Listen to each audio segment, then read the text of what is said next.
Bonjour à tous. Alors, début du troisième chapitre de la partie solution aqueuse. Alors, ce chapitre va concerner les équilibres de précipitation. Alors, avant de commencer à parler de précipitation à proprement parler, nous allons parler d'abord de mise en solution, de dissolution d'espèces dans un solvant. Alors en fait, la dissolution, c'est la mise en solution d'une espèce chimique. En fait, souvent, nous, on pense, quand on a dissolution, on pense dissolution d'un solide. Mais en réalité, les liquides peuvent être mis en solution. Un liquide peut être mis en solution. Un gaz peut être mis en solution. Du dioxyde de carbone, on peut dissoudre du dioxyde de carbone dans de l'eau, par exemple. C'est ce que vous avez dans les bouteilles d'eau gazeuse. Ou évidemment un solide. Alors, la dissolution peut être partielle ou totale. Vous imaginez, par exemple, si on prend un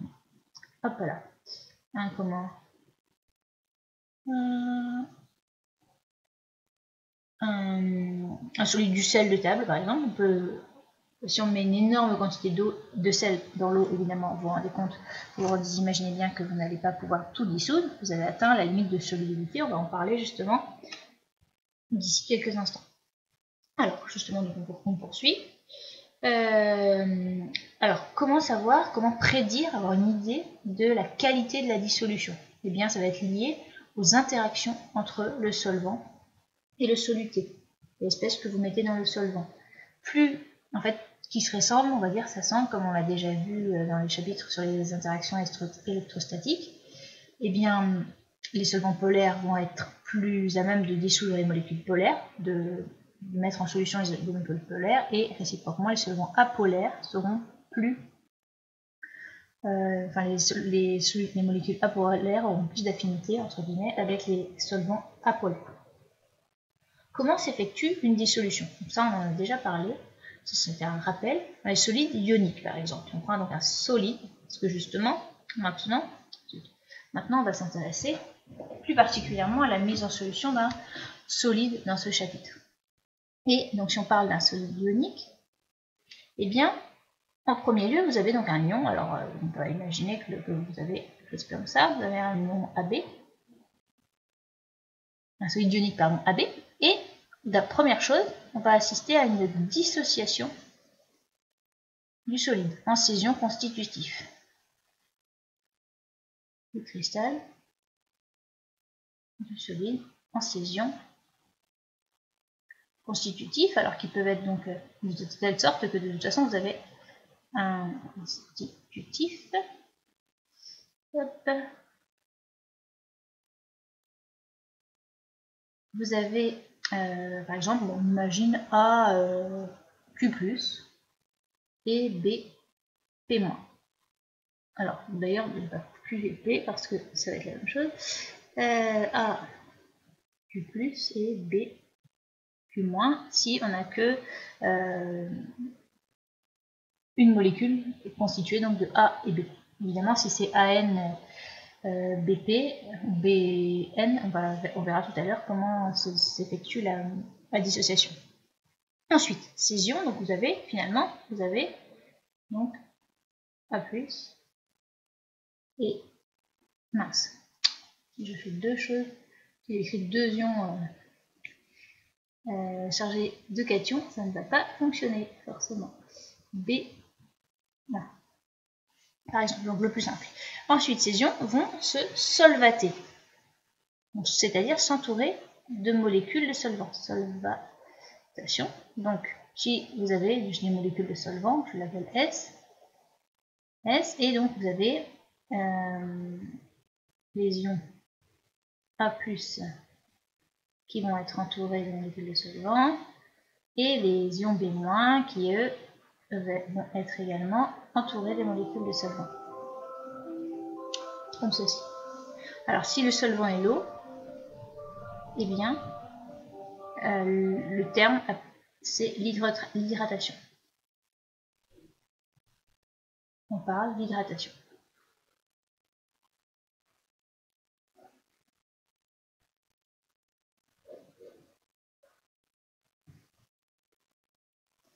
Et dernière étape, une fois que donc, les molécules, les ions sont solvatés, eh bien, il y aura dispersion au sein du solvant. Dispersion des ions au sein du solvant.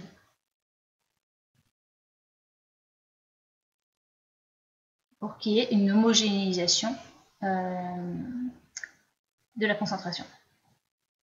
Vers homogénéisation de la concentration.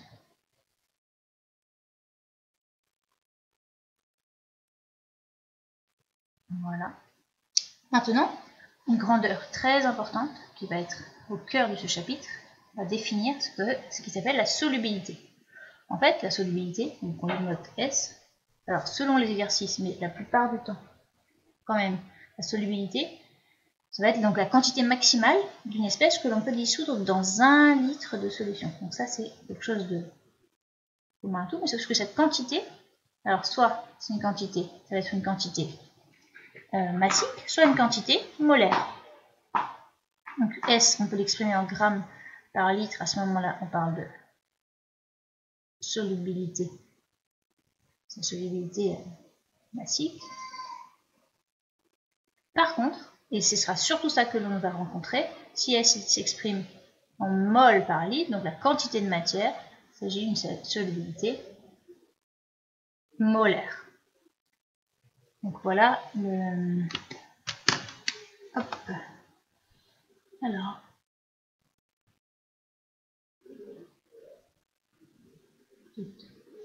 On va passer...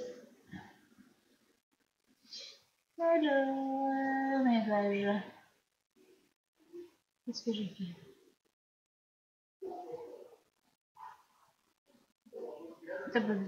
Non, c'est pas ça. Ah zut, c'est pas lui. Aperçu, extension de page, non, c'est pas ça non plus. Page suivante, bah non. Voilà, on va passer comme ça à la page suivante. Hop.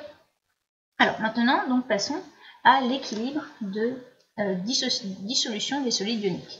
Donc on va envisager un solide ANBN, plus général que ce qu'on a fait précédemment. Et alors là, c'est une définition et donc il faut la maîtriser. On va appeler le produit de solubilité, noté KS, la constante en fait associée à l'équilibre que je viens d'écrire, qui est écrit ici. Donc là, on appelle donc cette réaction la réaction R, et bien la constante d'équilibre associée KS, c'est la constante de la réaction R, donc c'est-à-dire les activités, le produit des activités aux puissances nu, etc., à l'équilibre. Donc là, le produit des activités des constituants AI à la puissance nu et prêt à l'équilibre. Ici, eh bien, nous avons donc un solide, donc du côté des réactifs, et du côté des produits, on a une espèce en solution aqueuse. Donc on a A plus à la puissance n multiplié par B moins à la puissance n. Le pKs, alors comme on a déjà parlé plusieurs fois de pK, de pH, etc., le pKs, c'est la fonction qu'on associe moins log de Ks. Alors évidemment, on va regarder ce que ça veut dire quand même. Plus les espèces sont solubles, c'est-à-dire plus la réaction s'effectue dans le sens, si je mets un sens, hop, le sens 1 ici, plus les espèces sont solubles et plus le solide va se dissocier en ces ions. Donc, plus les espèces sont solubles, plus la concentration des ions augmente. Plus la concentration en ions augmente. Et donc, plus eh bien, Ks est élevé, et donc plus pKs est faible. Plus pKs va être petit si vous avez une espèce qui a une solubilité importante. Alors ça c'est en général, mais on va pas pouvoir, on verra dans l'exemple qui suit tout de suite là, on ne va pas pouvoir généraliser si rapidement au cas de tous les solides, ça va dépendre de leur stoichiométrie. Alors maintenant regardons à quelles conditions est-ce qu'on va pouvoir dire, est-ce qu'on va pouvoir prédire l'existence ou non, le non-exercice, l'existence d'un solide. Imaginez, donc on reprend l'exemple du sel. vous versez du sel, et puis vous allez dans votre verre d'eau, et puis savoir à partir de quel moment est-ce que le sel ne se dissoudra plus dans le verre d'eau, par exemple. Quelle quantité vous allez pouvoir insérer au maximum dans 1 litre d'eau.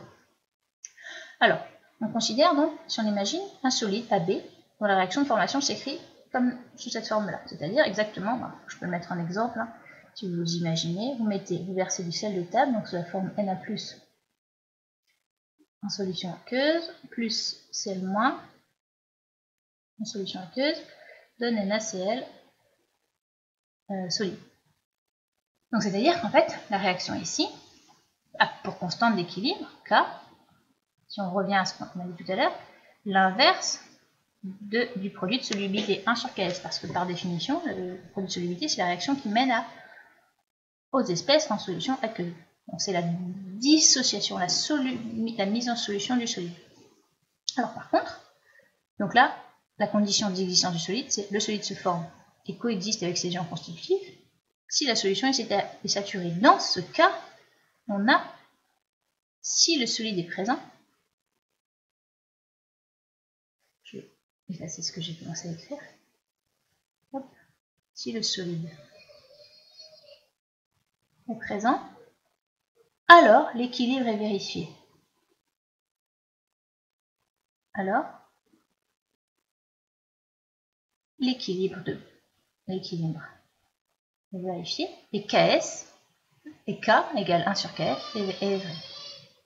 Et K égale 1 sur Kf. Dès l'instant où le solide est présent, on a ça.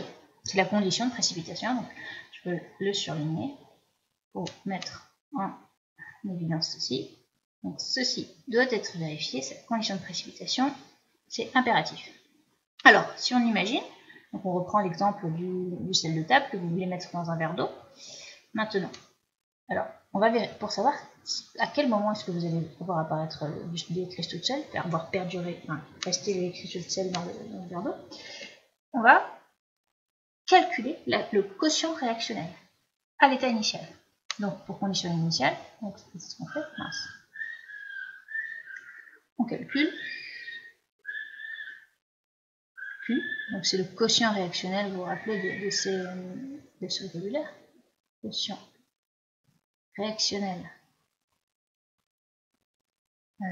quotient réactionnel, et donc là, Q, le Q0, à T égale 0, à l'instant initial, on regarde quelle est la quantité que vous avez introduite, la quantité de Na+, que vous avez introduite, donc c'est-à-dire le produit Na+, fois Cl-, et vous regardez si c'est inférieur à Ks. Eh bien, la solution n'est pas saturée. Le solide ne va pas se former. N'est pas saturé. On n'a pas atteint l'équilibre encore de coexistence entre les ions et le solide. N'est pas saturé. Le précipité, donc, ne se forme pas. Par contre, dès l'instant où le produit des activités des ions, là, donc A+, voire B- à T égale 0, dépasse la valeur de Ks, alors le solide se forme. Et le solide se forme jusqu'à quand? Il se forme, et vous avez beaucoup de cristaux qui se forment, jusqu'à ce que, à l'état d'équilibre, vous ayez cette relation ici. Donc le solide va se former, augmenter en quantité, augmente jusqu'à atteindre Q égale Ks. Jusqu'à Q AT égale Ks. Et à ce moment-là, l'équilibre est atteint et il n'y a plus d'évolution du système, d'évolution macroscopique du système. Alors, pour poursuivre, pour voir un petit peu en pratique ce qu'on va vous demander dans ce chapitre, on va essayer d'exprimer, faire le lien entre la solubilité des espèces et le produit de solubilité. On va faire simplement un exemple et je vous conseillerais, j'attendrai que d'ici la prochaine vidéo vous ayez réfléchi aux 2 exemples qui suivent de votre côté. Donc là on introduit une certaine quantité de solide PbSE4, de sulfate de plomb. Je donne le nom quand même pour que sulfate de plomb. Alors, sulfate de plomb, comment savoir que ce sont des ions Pb2+, donc ça serait des questions que vous trouveriez dans les sujets de concours. On vous demanderait la configuration électronique, quel est l'ion préférentiellement formé par le plomb, etc., etc. On arrive à Pb2+. Alors, à T égale 0, on emplit, on met un excès de PbSO4. Donc ici, vous avez à l'instant initial aucun ion qui se forme. Par contre, à l'état liquide, donc vous êtes arrangé pour avoir un excès de PbSO4. Vous avez donc, d'après la définition de ce qu'est la solubilité, au maximum, dans le milieu, vous avez S mol par litre de Pb2+, et S mol par litre de SO4 de moins. Donc, lorsque l'on écrit ça, lorsque l'équilibre est établi,